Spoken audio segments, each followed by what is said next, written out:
Je suis le docteur Nathalie Junier, je suis gynéco-obstétricienne. Je travaille dans la clinique Saint-Georges à Nice depuis maintenant plusieurs années.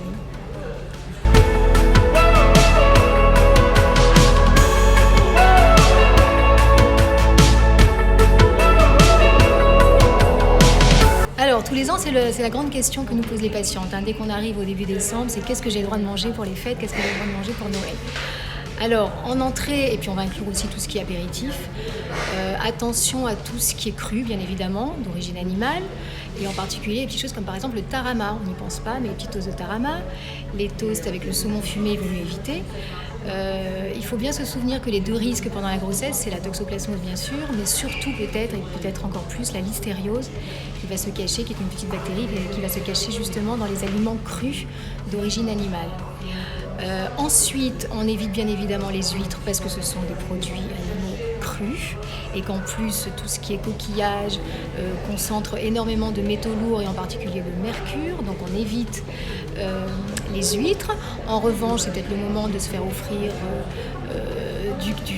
de la langouste, du homard, qui sont des crustacés cuits et que du coup vous aurez le droit de manger en entrée pour vos fêtes de fin d'année. Alors le foie gras, c'est une grande question, c'est vraiment l'aliment principal qui pose le plus de questions. On considère qu'il vaut mieux éviter tous les foie gras faits maison, les foie gras frais, les foie gras pas trop cuits, les mi-cuits, il faut vraiment les éliminer.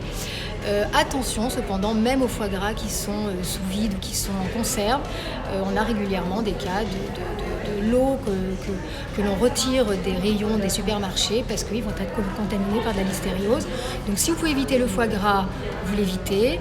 Et maintenant, si vous voulez vraiment pas être frustré, il y a des chaînes de produits surgelés, dont on ne va pas citer le nom, qui font des foie gras qui ne sont pas si mauvais que ça et qui peuvent vous faire plaisir pour les fêtes.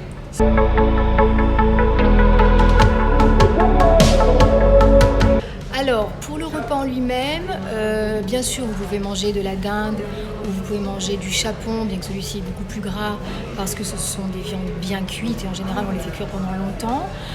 Attention cependant à la farce. La farce, on sait que c'est la charcuterie. Alors même si elle a cuit un petit peu longtemps, attention à la farce que vous allez acheter, qui va peut-être rester plusieurs heures ou plusieurs jours dans un bac ou emballée dans un papier.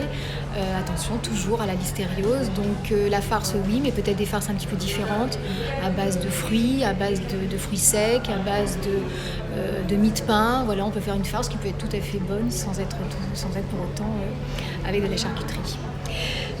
En ce qui concerne le poisson, bien évidemment, le poisson est autorisé. Il faut privilégier les poissons plutôt à chair blanche, plutôt les produits bio si vous pouvez, d'élevage si possible parce qu'ils sont moins contaminés en métaux lourds et en mercure. Les poissons comme la sole, les poissons comme le cabillaud, des poissons donc à chair blanche sont plus recommandés que les poissons à chair grasse, le thon, l'espadon, les poissons qui sont quand même très chargés en métaux lourds.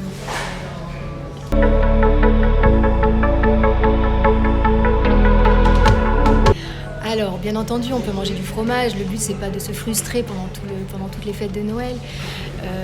Là encore, il faut éviter les fromages au lait cru. Donc ça, vous avez dû en entendre parler pendant votre grossesse, parce que ça, c'est toute l'année, c'est pas que pendant les fêtes.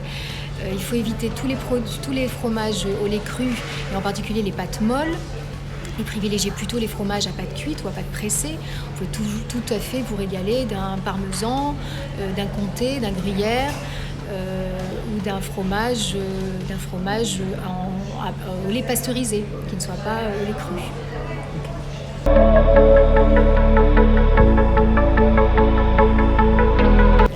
Alors au dessert bien évidemment, vous pouvez manger, il y a des tas de desserts que l'on peut manger pendant la grossesse. Attention aux œufs crus cachés, c'est-à-dire par exemple les œufs crus qu'on peut retrouver dans une mousse au chocolat, qu'on va retrouver dans un tiramisu, qu'on va retrouver dans certaines crèmes au beurre des pâtissiers. Donc si vous devez choisir un dessert, plutôt une bûche glacée qu'une bûche au beurre, et plutôt des desserts cuits, des tartes, des tas de gâteaux que vous pouvez manger.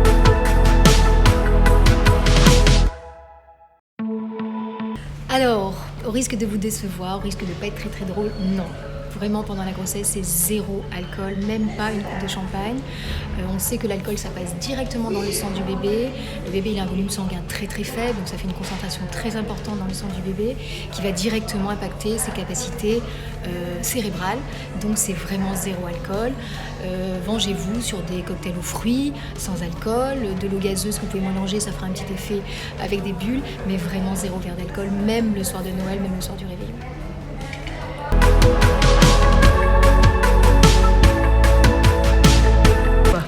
La raclette, ça aussi, ça fait partie des questions qu'on nous pose très très souvent. Alors la raclette, oui et non.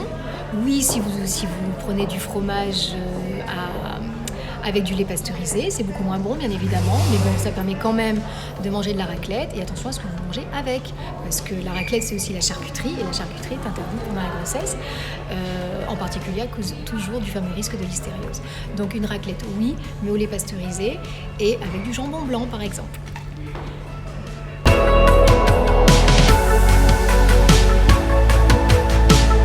Alors, une fois que votre bébé est né, vous pouvez manger tout ce que vous voulez, vous ne pouvez plus lui transmettre ni la toxoplasmose ni la listériose. La seule précaution qui reste valable pendant toute la durée de l'allaitement, c'est l'alcool, parce que là encore, l'alcool va passer directement dans le lait maternel.